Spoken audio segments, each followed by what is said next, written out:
Welcome to our channel. Today we how to install Moralis to build Web3 authentication, full guide step by step clearly. To install Moralis for building Web3 authentication, start by visiting the Moralis website. Click on the Get Started button on the home page.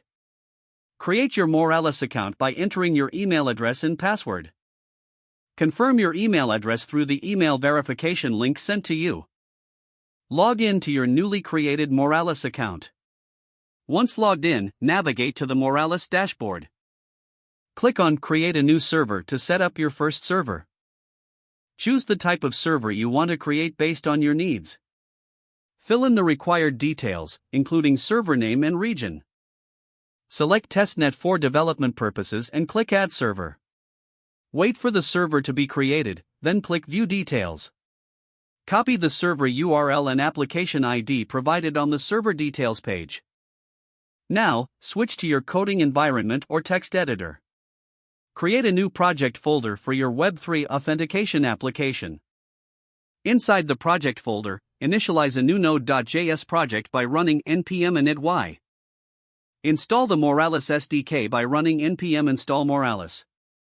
After installation, create an index.html file in your project folder.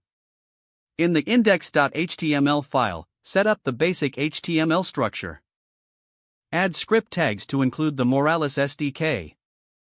In your JavaScript, initialize Moralis with the server URL and application ID you copied earlier. Implement the authentication function using Moralis built-in login methods. Set up an event listener for a button click to trigger the authentication process. Test the authentication flow by running your application in a local server environment. Monitor the console for any errors and ensure smooth operation. Once everything works as expected, you are ready to expand your application with additional features. Explore the Moralis documentation for deeper integration and advanced use cases.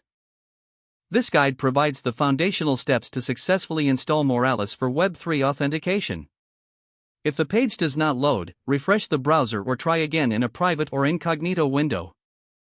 Make sure you are using the correct email address, then retype it carefully to avoid small typos. If your password is not accepted, use the reset option and create a new strong password you can remember. Don't forget to like this video and subscribe to our channel for more step-by-step tech guides.